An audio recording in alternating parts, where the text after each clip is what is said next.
so here we are. We're back with another video, Chris, Hey, welcome along. and we are still together. So, yeah, you were pointing all over the place last week. I'm on one of them. So anyway, straight into it this week. You said during our review that you were gonna do that thing with the wine. I can't think what it was called, Invocation. right? And you were gonna report back. So I had some doubts about it, and I said I'd wait and see what happened. So what happened?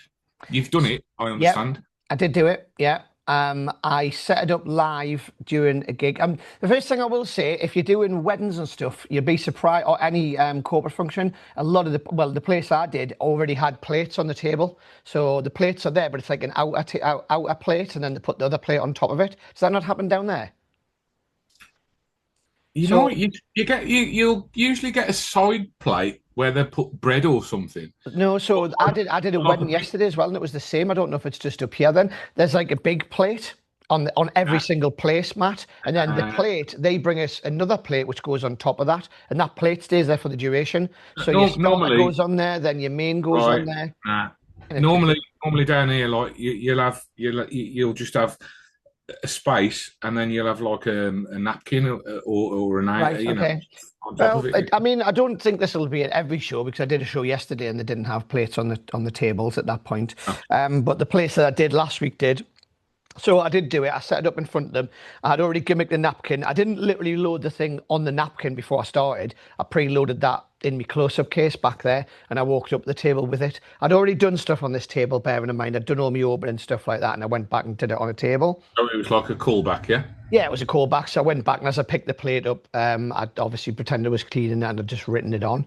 And I did it with the wine. I poured the wine, some red wine off somebody's table, put it in. There's a few people going, "Oh, it's expensive stuff, that," which you obviously get that is gags, don't use that, it's expensive. So anyway, I was put it on, did the trick, got a really good reaction. Problem is now you've got a right mess to clean up. Now you can't now take a napkin and wipe the red wine up with the white napkin, which belongs to because it's going to stay in the napkin. So that is a problem now.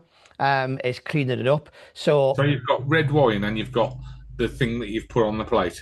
yeah, which you need to get rid of. So realistically, what you have to do really is pick that plate up and take it away, and then supply them with another one. So Could you not carry some kitchen roll around with you and stuff? But I then mean, all I of a sudden thought. you're having to carry more shit around with you, ain't you, to clean up Yeah, afterwards. exactly. I did think, I mean, I thought afterwards, what could you do in that situation to make it better in the future to sort of get rid of the wine? And I don't really think there is another way. I mean, you could have kitchen roll and all that, but like, I don't know. Do you really want to be carrying kitchen roll around in Now, your, for me, obviously, the pocket? effect is good, but if you're doing it in a parlor show where it's a one-off thing, right, Yeah, it's great. yeah. But you could do that without all the expense, without the expense of the Yeah, gimmick. well, I And everything think if you were doing it, I think in the right situation, I think it's not really a strolling around trick. I think you could potentially do it though if you're doing like one thing on one table, like I said, a callback. Yeah, I don't, you couldn't table hop it or anything. I don't think you couldn't like go from table to table do it. It's a one-off thing, I think, okay. And I think it would fit in well to like, at Halloween time when people are doing like,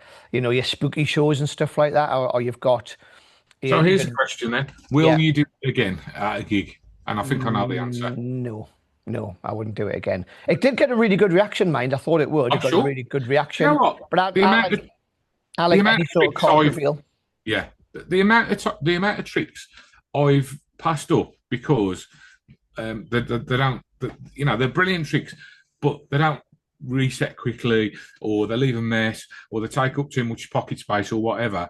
You have to be really. I remember reading about this years ago in Simon Lovell's book, and you do pass up a lot of good stuff because it just doesn't fit the criteria. And when you're walking around tables and stuff, you know, you haven't got time to. So it's a shame, really, because it is a nice effect, and the gimmick's really well made, like we said last week. But Mm. yeah, it's it's definitely got a place, but not for the strolling magician, I don't think. Yeah, yeah, I would agree with that. Yeah, I would agree with that. I think, like I say, it's got a place. I think in this like spooky shows and stuff like that people are Oh, doing when there's like 10 people around the table and you can. I think that's good.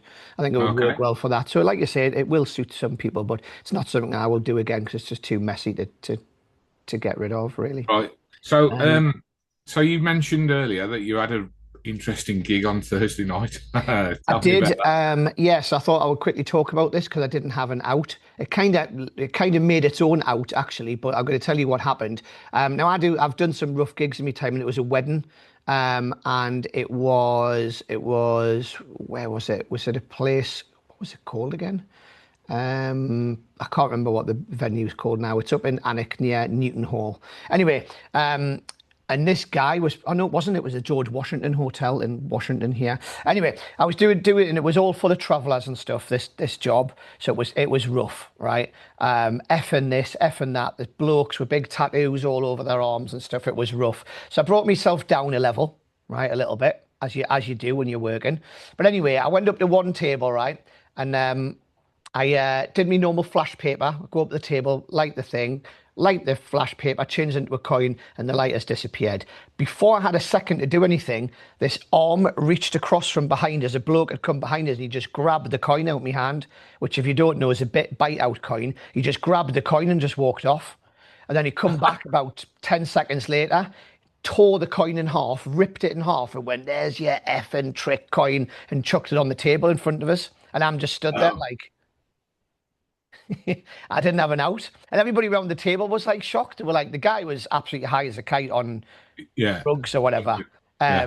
And he was just absolutely off his trolley. So I produced the coin, flash paper, arm comes in behind us, just pulls, snatches out my hand. He walks away and he comes back and then just tears the coin in half and chucks it on the table like that, in a fury. Go, "There's your effing trick coin," and just walks off. And everybody in the tables just sat silent. And I sort of stood there going, "So where do I go from here?" Because now I So, can't do my full coin routine, so I can't now uh, do the vanish, the reproduction, the bite out, and the jumbo coin production at the end. But here's what happened was, inadvertently, somebody on the table went, "Whoa, that bloke's just ripped that coin in half." yeah, Because it was in yeah, two bits on the table. And I yeah, didn't immediately grab it to pick it up as if to try and hide it. I just let it go because I yeah, was in that much shock that it had just happened. I was like, was that just, yeah, he just went like that and dropped it on the table. Everyone was looking at the coin, and then it felt like a pause for about 20 seconds. It wasn't, it was probably 2 or 3 seconds. Everyone at the table was just deadly silent. And then it just broke with the bloke going, "Oh, he's effing ripped the coin in half."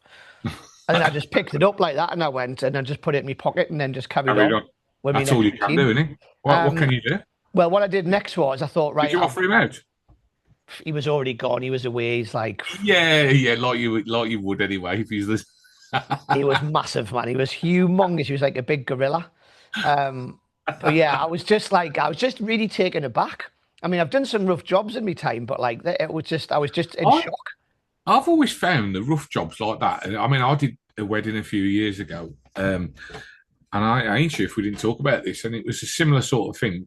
They were all pissed, and it was like a really, really long drinks reception, right? And he just dragged on and on and on and on and on, right? And they were just like they were pissed by the end of it, and they were like some of them they were like I think they were knuckle boxers or cage Oh, fighters or something like that, right. you know. And I'm just thinking, but they were all right to be honest. And it was like when I went to leave, the bride was like, "Hey, the magician wants to get fucked off now," and he comes over like and just counted £50 notes into my hand to Yeah, yeah, pay yeah. in front of everybody, and it was This just was like a what. That's exactly like what it was last week for me. Exactly what it was. Big roller notes came out, and it was rough, but it was, it was all right. It was loud. They had like rave music on, and this was, I think, I was booked during it was meant, the lull period, which is Yeah, generally after they've had the wedding breakfast, that 2 hour period. I think I was booked for an hour and a half or something. But there wasn't no lull period because they had like really loud rave music on. and The, they've already been drinking all day by then as yeah, well. normally what they do is, obviously, if anyone's watching this and doesn't do weddings often, the lull period is when the breakfast wedding meal finishes and they have to do a room turnaround, and they normally kick them out of the room. They didn't kick them out of the room, they just stayed in the room while the people went round and took all the plates away and made it up for the night time. Started putting stuff in, they stayed in the room, but the DJ was on with like really loud, like punchy rave music, so it was mega loud and like during this period. But yeah, it was rough. The trick I followed up with, funny enough, was coin in bottle. Another So I trick coin. said, because I didn't have a trick coin. Obviously, I had the gimmick, so I said, right, somebody else got a coin, and then at this point you can borrow one of the coins. So we know it's a regular coin, it's your coin, and then you go into coin and bottle, which went down really well. But that was the trick that I went I did after he ripped me coin in half. But yeah, it was a coin. Luckily, I always carry a spare coin in me close-up case. But we've actually got, funny enough, we've got those back in stock now. The really good quality bite-out £2 coins, which have the internal Shameless that was. band inside. Sorry, is that Shameless. an obvious plug? Was it? All right, okay. Yeah, we'll need to talk about that another time. So anyway, so yeah, that was my story this week. Nice, excellent. Well, I had a gig story, but it's rubbish compared to. So no, it's nothing really. It was just a corporate gig, and they all we booked for 3 hours, me and Owen, and after about an hour and a half, hour and 3/4. It was a buffet, so they just literally went, got their food, sat down, ate it, and then they got up and wandered around. And there was like loads of games and stuff, and the England game was coming on and everything. So we for the last hour, we were just sort of walking around trying to look busy, just going up to people we'd seen before and stuff, and and trying to look like you're really busy when literally there was nothing to do. It's a bit of a pain, but there you go. Everybody was really nice. It's not like that gig. We didn't have anybody rip my gimmicks in half. Yeah, it was one of the roughest ones I've done for a while, to be honest. But there you go. So that's really all. Is there anything else you want to discuss, or shall we get on with? Move on, mate. Old school time, I think. Old school. So let's go. Old school.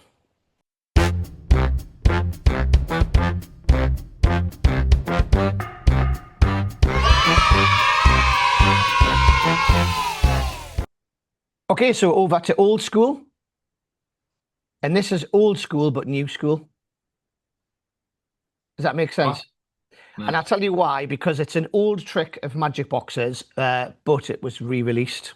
So what trick we're talking about, and you'll know. We've talked about this on the show before. We might have, yeah.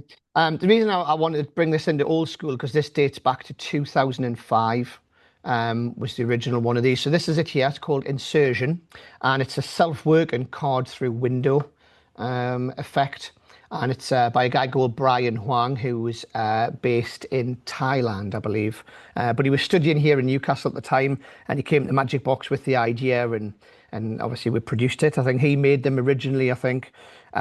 So I thought basically I would show. I can't really demonstrate the trick because you need a window, but I can show you the trick. We'll watch the trailer first so you can see the performance, and I'm going to kind of expose what the gimmick is on here, just to give you an idea of how it works. So first of all, let's watch the trailer.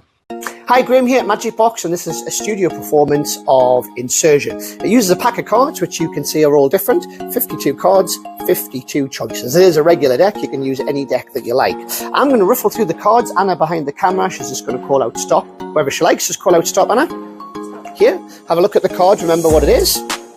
Perfect. Now here's what happens. I just snap the fingers. Believe it or not, one card without any sleight of hand, without any palm, and one card now disappears from the pack. Look, I'm going to go through the cards one at a time as quickly as I can, but I'm hoping that there is now one card missing from the pack. Look, one card's not here. There's now only 51 cards, and you could actually count these, and there would actually only be 51 cards.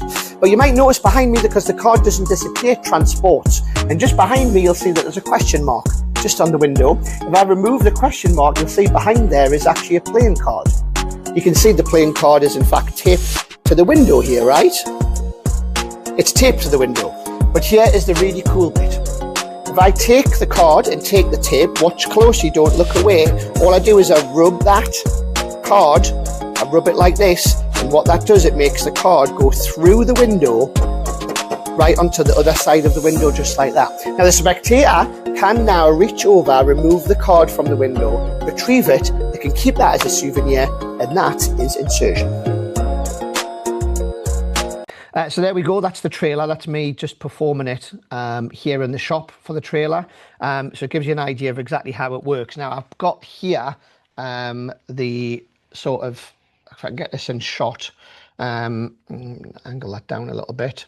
So this is essentially the gimmick here, and I'm going to expose the gimmick so you can see how it is. So obviously you've watched the trailer, but the effect is that you have a card selected from a pack of cards. The spectator remembers the card, they take it out, whatever goes back inside. The card vanishes from the pack. You point over to a window, which no one's noticed before, and you show them that there's a question mark on the window.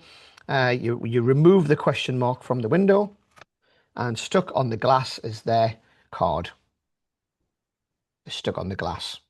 Now I'm going to show you the workings of this, which this a gimmick. This is a gimmick on here. So I'm going to just pop this off, and as I pull it off, what happens is, doesn't look like anything's happened, but the card's now on the other side of the glass. It's now on this side of the window. Okay, and this is the gimmick here. So this is your gimmick. I'm only going to expose part of the gimmick, or part of the routine. So this is basically what you're paying for, is this. So it's a tape gimmick which springs open and closed. So the setup would be, is you already have this stuck on the other side of your window or glass, and then this gimmick goes over the top of this, and it's spring loaded. So as soon as you pull that tape off the window, that card flips closed. Does that make sense, Chris? Yeah, absolutely. And I mean, if you're doing a gig in a pub or somewhere, right, you don't need. I think a big question mark, Yeah, and a big black thing is going to draw attention to it. However, if you've got a card there, nobody's going to really pay that much attention to it. You know what I mean? Exactly. I do mention that on the tutorial. So I don't, when I've performed this before, I don't use this. This does come as part of it if you wanted, because some people like the routine where you point it out first. So you point to the window and you say, look, I've got something, I've got a prediction or whatever over there behind that question mark, or there's something hiding there. When I've done this, I've just loaded this like in the corner of a door or something at a wedding function or wherever it might be, and just don't point it out, and nobody ever notices it. Nobody even notices it there. You can leave it there all day, or even behind a curtain. If there's a curtain hanging down, you can sort of put it behind the curtain and then pull the curtain back and it's there. But the main effect is you can have the spectator come up and actually check and feel that it's on this side of the window. And then obviously just as you pull the tape off, the other thing is you can put your own tape on top of this. This is just the bare gimmick. You can put, I don't know, some gaffer tape on there, or some other wrapping tape, or whatever it is that you want, that you prefer to use. And there's a couple of different ways to do the melt through. You can just whip the tape off like I did just then, or you can sort of rub it with your hand. So if you go, it's hard for me to do at this angle, but if I try and show you like from here, as I pull it off, I just rub it with my hand, and it looks like I'm actually rubbing the card through the window. Yeah, that's nice. Yeah. That's another way to do it. And obviously this, now you just get rid of this, put it in your pocket, whatever. You get rid of that. Or if you've got a silk or a handkerchief, you can use your handkerchief to rub it through as you pull the tape off. And as you rub it, it looks like it's gone through. I think less is more in this case, really. I think you just, what you did the first time, just peeling the tape off and the cards behind there, I think looks good. Yeah, I think just whip it off. I like the fact that quite like the effect when you just whip it off and the spectator doesn't really anything's happened, because it looks exactly as it did before. But then when they go and touch it, you can then realise that it's on the other side of the glass, and then the spectator. Yeah, and then the spectator can go around and remove the card themselves from the other side of the glass. Now, the original handling, Brian's original handling, also had an advanced method as well, where the corner's missing from here. So there's actually a torn off corner. So you would use like Gate and Bloom's intercessor, which I know we've talked about before on here. So you'd have the card selected, you'd use the intercessor to tear the corner, give them the corner, and now when they go and check, the corner matches this one, so that it's almost like a signed card through window. Proper overkill, that, isn't it? Yeah, I didn't think that was ever needed. But the other thing that he did do as well is he shows the card here, and now he takes the corner and he pushes the corner through as well. So the card's gone through the window, now the corner, he pushes the card, the bit to the, and how he did that was, the effect does come with his original handle. It comes as a PDF download with his original handling, is he had the extra corner stuck on the back of here, which was magnetic, and he had a magnet in his hand, and as he did that, he used the magnet to slide the corner up into position. Again, like you said, I think it's personally overkill. I think just the fact of the card going through the glass, using the standard gimmick is pretty good. Is all that you really need, really. I think so. The trick also comes with, which I'm not going to show you, comes with a gimmick to, if you don't know how to force a card, it comes with a gimmick which forces the card for you, which is the same gimmick that's used in, if anyone's got it, Richard Sanders' 30 Seconds to Stun, which is like, the 2 card gimmick. So you can riffle through, force the card, and now you can hand them the deck immediately. They can spread through and the card's gone. I don't use the gimmick personally. I just force the card and then palm the card off, so you can hand the pack out and it's gone. The other way of doing it is to throw the cards at the window and then it's there. Again, if it's in the corner, no one's noticed it. So there's a few different ways you can sort of present it and do it. But that's Insurgent, and we re-released that at Blackpool. Comes everything you need ready to go out of the packet. Excellent. Yeah, I like it. It's good. I think it's suitable for hobbyists and also for workers as well. I think it's a very clever idea. I mean, me and Gary Jones, well, on a night out, we've done the card through window where it's sat there all night and nobody noticed, and then you throw a pack of cards at the window and it's like, what the hell? So this is just taking it up another level in it. Yeah. So yeah, it's good. Yeah. So there we go. So that's old school, and we'll move on now to over to you. Oh yeah, I was going to say first review. It's me getting it wrong this week. Over to you.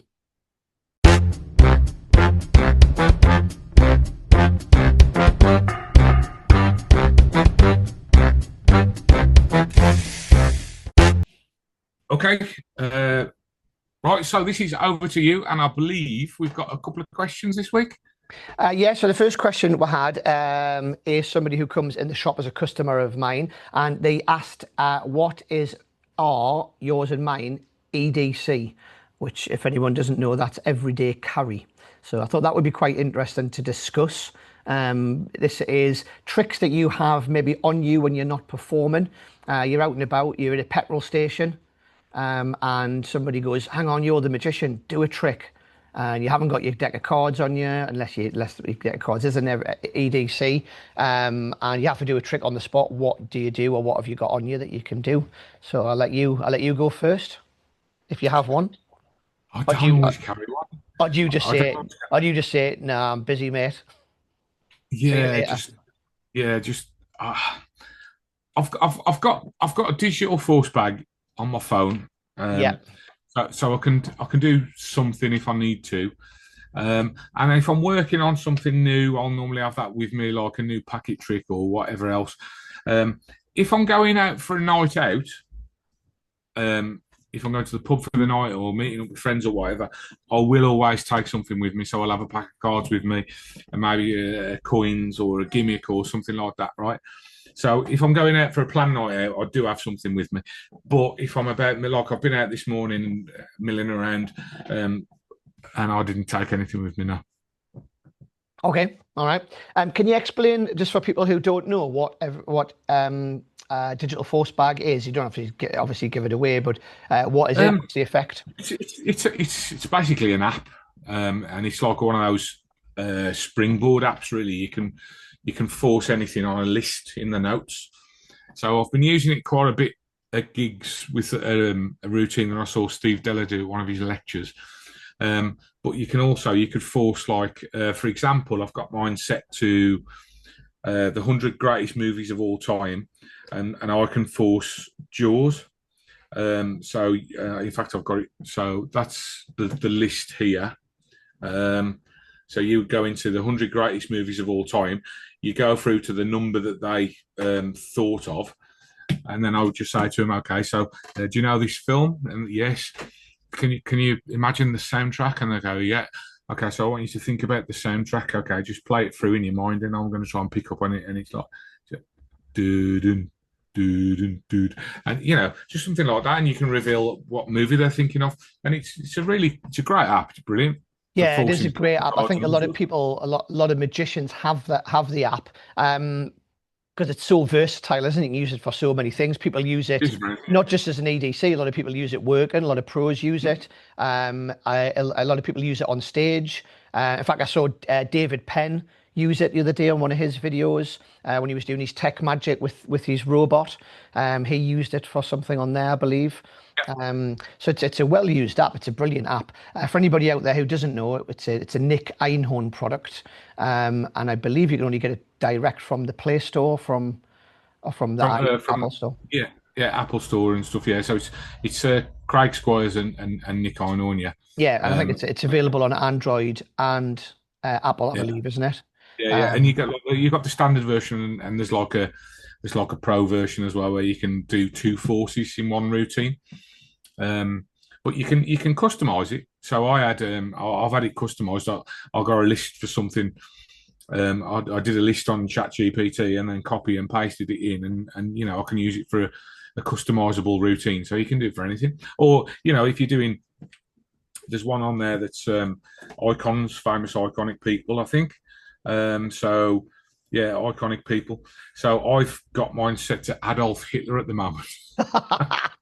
right, okay. Um, but you can, yeah, I mean, you can just change it to any of the people. There's 100 people on that list, and you can change it to any of them, or you can edit it, and then you can put, if you've got a specific routine in mind or something, you can edit it, and you can put the thing that you want to force in there as well. So it's really, yeah, it's great.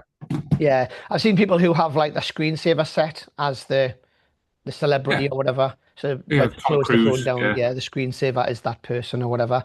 There's loads of things you could do with it, isn't there? Loads of stuff. yeah, yeah, But yeah. yeah, very, very good app that, like very, very good. So if that's something anyone's interested in, I think you can get it, like you say, on the Play Store and the Apple Store. So there you go. So that's your sort of main EDC. So I have two. I mean, probably more than that if you class your phone, I suppose. I have a couple of apps on my phone that I can do if I'm on the spot. But the trick that I do the most, while I'm showing you the phone one, can you grab my wallet from over there, Taylor? So I have an everyday carry, which is a wallet. And over the years, I've had various different Magic Wallets, but the problem for me with all Magic Wallets is they've always been a little bit outdated. They're like, wallets this sort of size, big, massive wallets, your inside jacket pocket wallets, or they've been your traditional. Have you got a wallet on you, Chris, now in your pocket? Yes. Let's have a look at your wallet. Let's see what I mean. Yeah, so that's a typical sort of old man sort of style wallet. You cheeky bastard. Is what I was saying. That's not that old, Tell you man. what, you've got a packet trick in there. Or you've got something in there. I have a card for a routine. Right, okay. But you need a deck for that, do you? Right, okay. I thought I'd spotted a packet trick that you were holding out on there for a second, Yeah. which was an everyday carry. Um, No. so yeah, so I mean, I used to have a wallet like that. I've had a couple of Magic wallets, card to wallets. I had a Keith Bennett wallet over the years for card to wallet. So I always had that on me. But the problem is, if you haven't got a pack of cards, then you can't do the trick. So Can. I've got this wallet. You know what I used to do? I used to Yeah. borrow somebody's debit card. Oh, just lend us your card for a second. Cheers. Okay. Palm it, get to put it in your pocket, and then load it into your card to wallet and say, actually, I've got this one, I'll give it you back. And then you pull their debit card out of the zip part of your wallet. That's a good idea. Yeah, I like that. Yeah, that's good. That's good. Um, so yeah, so I used to do. I used to just have a card to wallet, which was also a Peak wallet, but I never really used it as a Peak wallet.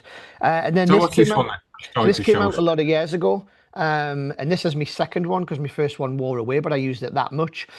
So for me, I always like thin, more compact wallets because I'm still young enough to wear tight jeans. You- So what? You're not. You just think you are. Give Um, in.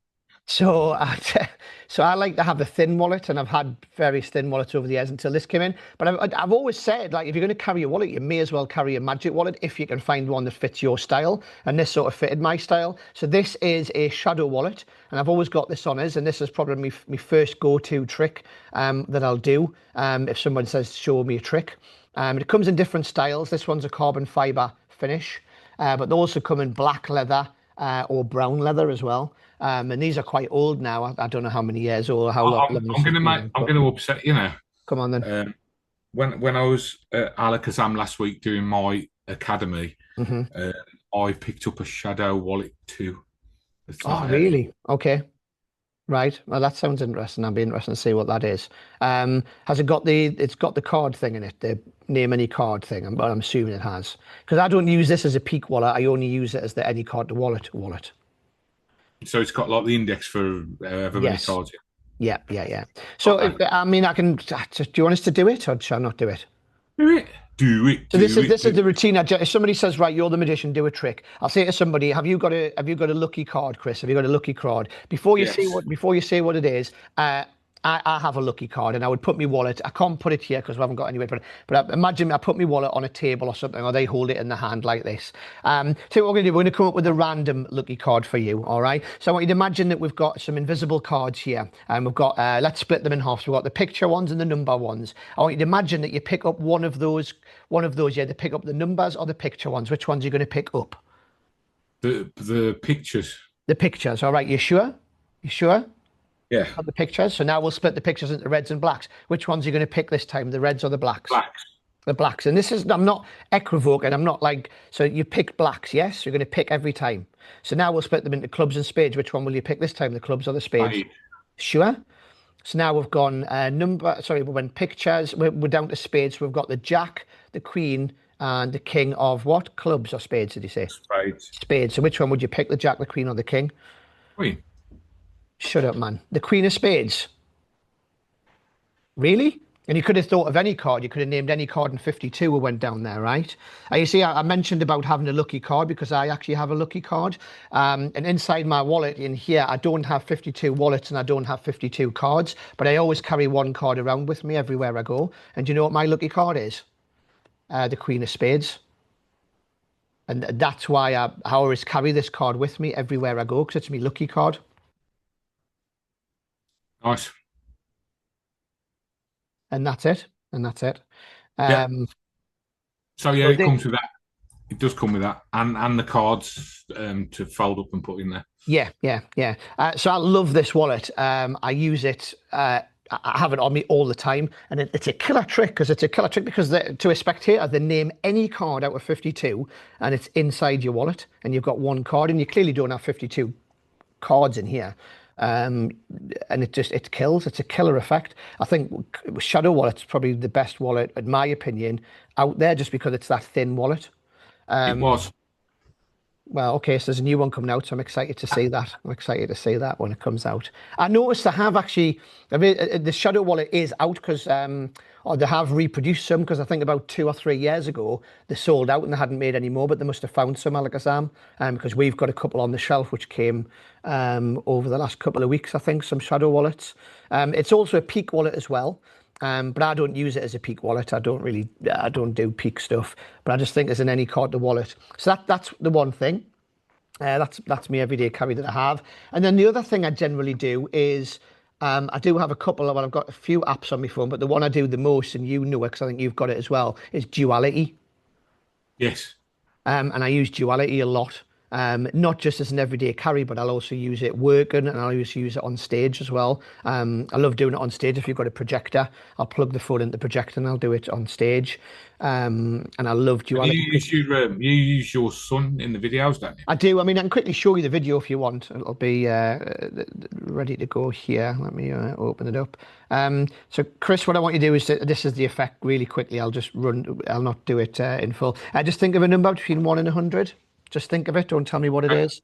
Yeah. I've got a video here which I made a while ago now with my son Sebastian. You'll see him in a second. At the time, he was only about 6 years old or something. But you'll see him. He's sitting behind me in the video in a second with his wizard hat and stuff on. And he was doing some work for school. By the way, what number were you thinking of? 18. No, you weren't. Really? Number 18. This is really weird, and I forgot, to be honest, how long ago this was now when I made this video. In fact, if I you can probably see on the top there when this was filmed. It was a Monday, and you can see it was 20 to 9 at night. Now I know what you're thinking. You're thinking that's quite late, isn't it, for a 9-year-old to be up? But the reason he was up that late is because he was practicing his schoolwork and stuff. You can see he's doing some writing and stuff down here and some maths. But he said he was going to write down a special number, and he said he was going to write it on that notepad there. And this is really weird. You know what number he wrote down? He wrote down the number 18, and like at the time, I remember thinking, why did he write down the number 18? But now it makes total sense. So that's a quick performance of it, of duality. And I use that a lot because, again, I think that's a killer effect. Excellent. Now, with duality, you don't have to have your own 6-year-old son, by the way, to do that trick. You can hire Sebastian in, like, if you want to, but you can. He's not small and cute like that anymore now. He's like a preteen, and he's all tall and gangly and stuff. That is very true. He is. Well, I wouldn't say he's preteen, but he's getting there. He's getting there. But you can make your own videos and stuff like that. And I've done that for years now. And I like to do it sometimes at the start of a wedding. I'll film it in the car. And then at the end of the wedding, I'll say, oh, by the way, I filmed this video earlier on. And, and you can have them have yourself reveal the number. But I like the fact of having somebody else on there. But that's my 2 everyday carries. So hopefully that's answered that question.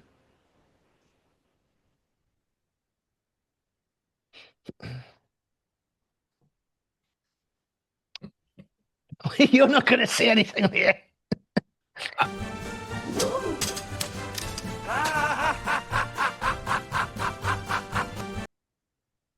Okay, so it's review time. Review time. But before we do a review, this is not really an official review. I just wanted to show you this. So these were at Blackpool. It was an Alan Wong trick. It's not even a trick, is it? It's a gag. So what you do is, imagine you're at your gig or whatever, or you're having somebody sign a card. They take a card out and you give them the Sharpie and you say, if you could just write your name on the card, and they do this, and you go, oh, sorry, that's the wrong pen, and then you just take it back off them and bring your real Sharpie out. I just think it's a very funny, quick gag, isn't it? Yeah, it's good. Yeah, do you know what? My favourite one of those things, and I need to buy another one because I lost my last one. My favourite Sharpie gag is Steve Rose with the sweets. I just think it's brilliant. I did it for ages. You just bring it out and you just say, just sign the card for me, and it's like a packet of pistols. And they look at you like you're mad, and they go, what? Like that. And all I used to do was I used to take it back off them, take the lid off, and then hand them the pen, and they absolutely wet themselves laughing. It's so funny. It's such a great moment. Yeah, and I remember those Sharpie gimmicks. And Mike Donoghue mentioned this as well last week when I was in, because he bought one of these. So Mike, if you're watching, he mentioned about the trick that you're talking about there. And he says when you hand it out, he likes to wait a beat. So he hands it to them and then he waits a beat and he looks shocked himself. And then he takes it out and then takes the lid off and goes, oh, yeah, okay, and then hands it back. I'll wait for him, because they take it and they're like this. Yeah. And then I'll just take it back off them, take the lid off, and then hand it to him. Honestly, the whole table just kills. It's really funny. Yeah, it's a really funny moment. Yeah, really funny. I think there's a lot in that. Just quick gags, isn't it? This and what the one as well. Definitely. So there we go. So it's not really a review. I just wanted to quickly show you because I thought it was good. So anyway, review number 1 is the Wow Post-it Pad. And Taylor will put the trailer in now.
So there we go. That's the trailer. First thoughts, Chris. So I was a little bit. So it looks great on the trailer, and then I watched the explanations. Now, full disclosure, I haven't seen the gimmick close up, but you get I've got a good idea of of obviously what it is and stuff. And I was a bit concerned about setting it up in front of the spectator.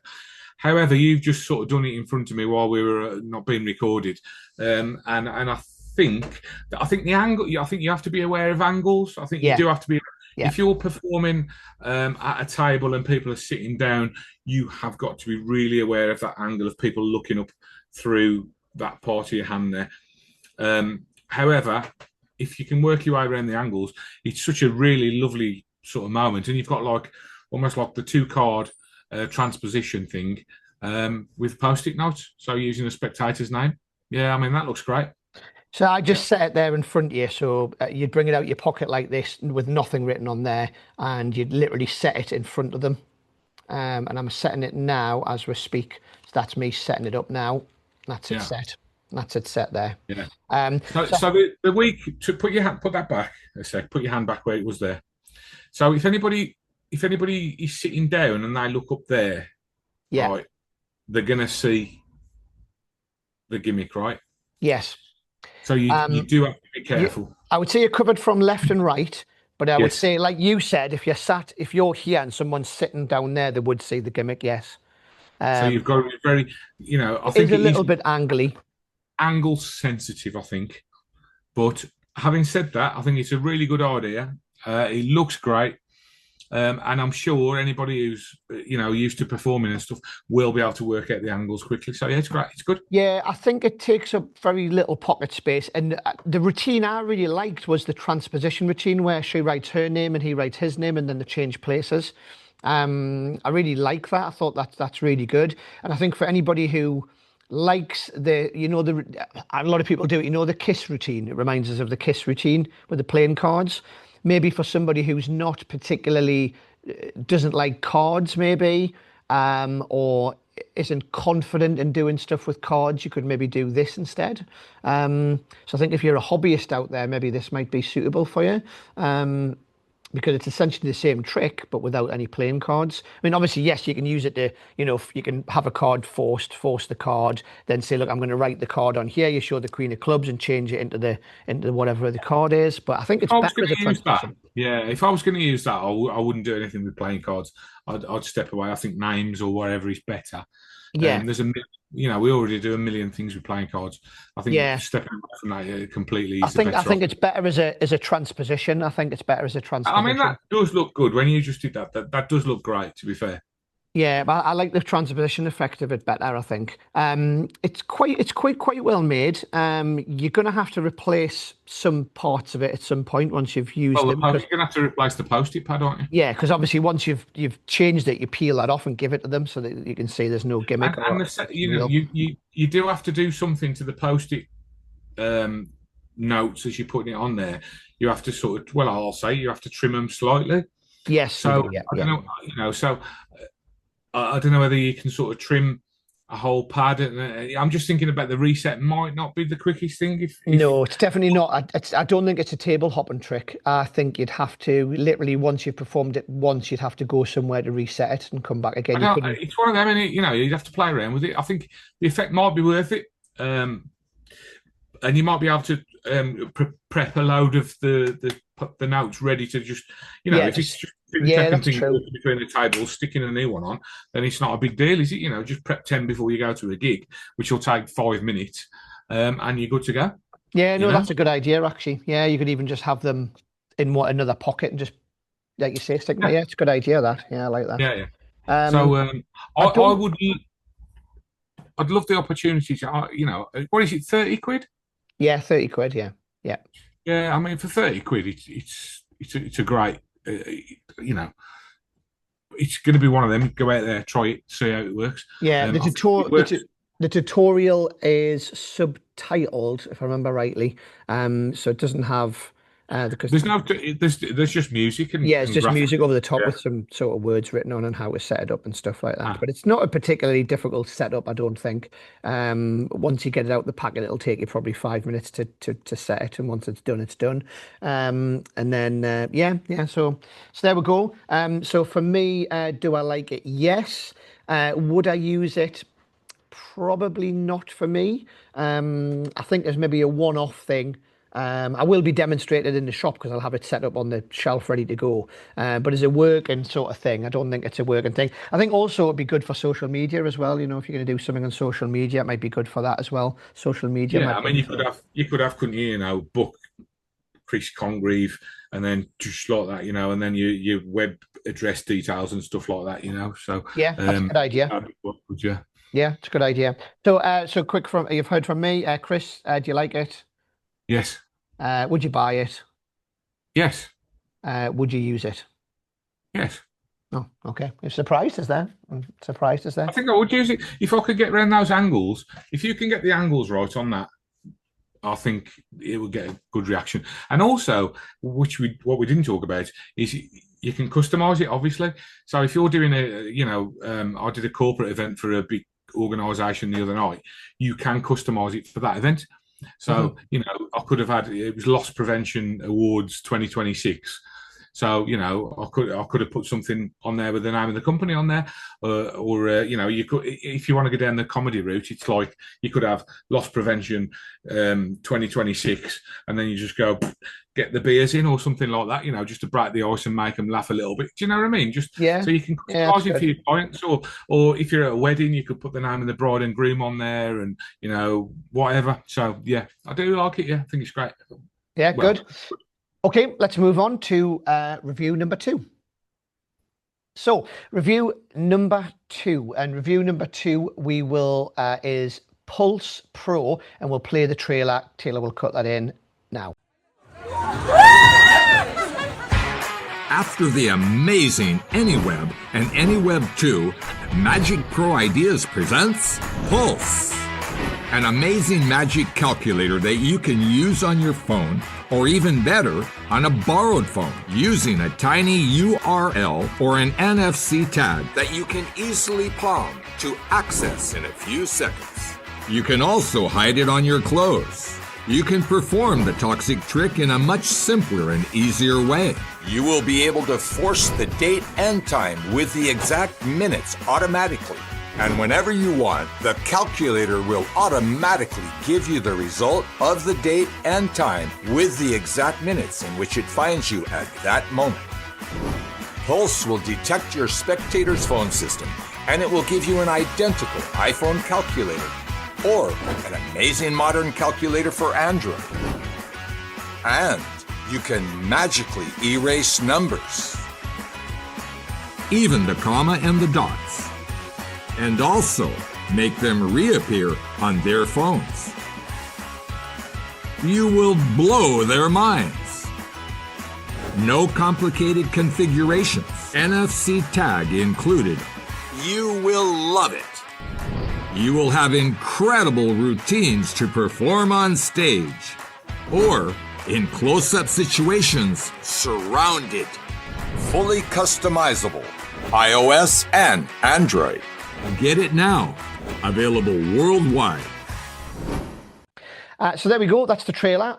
Now, for some people, this is not a brand new trick, and it is based, well, it's very similar, if not the same, but it uses a different method to a trick out there called eye thump, which a lot of magicians use, a lot of pros use it. In fact, it's got to the point, I think eye thump has probably become the vanishing bandana trick of the stage magicians world.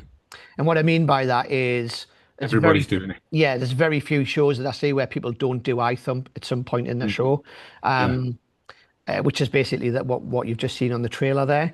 A lot of people use it on stage because you can get everybody in the audience to bring their phone out and type the numbers in with you, and then obviously everybody gets the same result at the end, and you get that big shock factor from everybody. What makes this different to eye thump is, first of all, it's on Android, which is a big plus for me. because I've never been able to do iThump. I mean, the reason I think everybody does iThump is because it's bloody good. It's a good, really good trick. It gets great reactions. And if I had an iPhone, you know, all those years ago when it first came out, I probably would be doing it as well. But I haven't because I had Android. So now this version's out for Android. It is a slightly different method. But the plus point with this is you can do it on the spectator's phone, whereas iThump has to be done on your phone. You don't need your phone in play. It can be done on their phone. So I mean, it says in the blurb that it uses an NFC tag or a URL, doesn't it? So, yeah. Yeah. But how does that work with all the other people in the audience and their phones then? If you're just because you still do it the same way as you do iThump. So everybody brings the phone out, but the calculator on the spectator's phone isn't their actual calculator. It's either it's a website, basically. It's a web URL that takes you to. So I mean, it tells you in the blurb, like you said, it tells you that you get a tag. That's the tag in there. But you don't necessarily need to use the tag. You can just borrow their phone, open Google or open their web browser and physically type it in. It's a very short URL, so you can type it in very quickly without them thinking. And when you turn it around, the calculator's on the screen. So are you relying on getting a signal to be able to do this trick? Yes. However, so I'm out already. But before you're out, this is the trick that I did a couple of weeks ago when I was on BBC Radio Newcastle that we talked about, and I didn't have a phone signal. Right. But what you can do is, if you have the app open, once it's open, you don't need the internet. You only need the internet to open the app initially. So this is the same with a lot of apps these days. A lot of people have the app open anyway in the background on the phone. But if you were, for instance, at Radio Newcastle, the studio had no internet signal whatsoever inside there. It was totally, locked or whatever you want to call it. So before I went in, I went outside, opened up the app that I needed. I opened up the thing on my phone and then went back inside and it worked fine. So you do have to have it open. But that is also the same thing with iThump as well. But once you've used it once, can you carry on using it with no signal? Yes. Yeah. Because all it's asking you to do essentially is it's asking you to log in to your URL with your secret password thing, and once you've logged in, then it works without signal. It only relies on the signal for you to log in, but once you're in, you don't need signal for it to work. Does that make sense? I think so. I mean, I haven't. I probably can't really review this fully because I haven't played with it. I haven't seen it. Yeah. So I've been using this quite a lot, and I'll tell you where I've been using it at weddings. So that time where somebody they say, can you do a quick thing for everybody at the end? So I'll do the drinks reception, and then they go in for the food, and before the speeches start, sometimes I'll do 10 minutes. And I've done various different things over invisible decks, an obvious one, and I do some other things. But I've done this quite a few times at weddings now, and it goes down really, really well because again, you get everybody in the audience to bring everybody in the room to get their phones out and you force the date of the wedding. Force the date, but I use the bride's date of birth, the groom's date of birth, and then usually that door number, times it by that door number. And I say, look, I know I patter on. I'm not going to bore you with the patter, but I basically say that today didn't just happen by accident. That today was a set of circumstances that all came together, and it was always going to be like this, and it always going to go down this route. And then you do blah, blah, blah, blah, blah, times by her date of birth, his date of birth, and your door number brings you to an exact point in time, which is right now, and it gets a great reaction. But I generally, when I do that, I do it on my own phone. I literally bring my phone out and everybody copies along with you and does it with you on their own phones. Because I think the strong thing with this and with iThump in general is that people don't suspect it's any kind of app or a trick on your phone because they're doing it on their own phones. Yeah, I don't quite follow how that works actually. So it totally just because people have got their own calculators and they're following along with you. Yeah, the same result as you've got. But how? If So this is where so iThump kind of is, but they both work the same way but different methods. So iThump is on your phone, has to be on your phone, can't be on a spectator's phone. Whereas this can be on a spectator's phone because it's a web URL. Now, how it works, I can't really expose how it works, to be honest. But you'll have to tell me after. It's good though. It's good. I sometimes have the tag palms when I take their phone. I literally just touch it. Now, a quick thing is, if it's an iPhone, it's perfect because all iPhones NFC tags are active automatically all the time. You can't turn it off. So if someone gives you an iPhone, you know it's going to work 100% because they've got it's active all the time. Whereas an Android phone, you can turn that function off. So if someone hands me an iPhone, I'm already aware. I can just literally touch it and the calculator's on the screen already. Now you can give them the phone back and you don't have to do anything. It's going to work. And you can change the force number. It doesn't have to be the date and time. It could be, I don't know, their phone number. So when they finish it, it's their own phone number or their date of birth, like I did on the radio. I love this. 100. I think this is brilliant. I've loved using it. But I've always been a fan of iThumb anyway. But for me, this is worth every penny. How much is it? It's £35, 35 quid. Okay. It is a physical product because you get obviously the tag with it, and it comes with a little. It comes with a scratch code, a little scratch code here, which gives you the code, which gives you the access to it, and that's it really. I don't really know what else to say about it. I love it. Okay. You can already tell what I'm gonna vote on it. But Well, I don't know enough about it yet, so I'm going to just let you do this one. So, would you buy it? Yeah, I mean, I have bought it 100%. Yeah. I've already bought it, Use it. and I've already been using it, and I've used it quite. And I'll tell you what I'll do.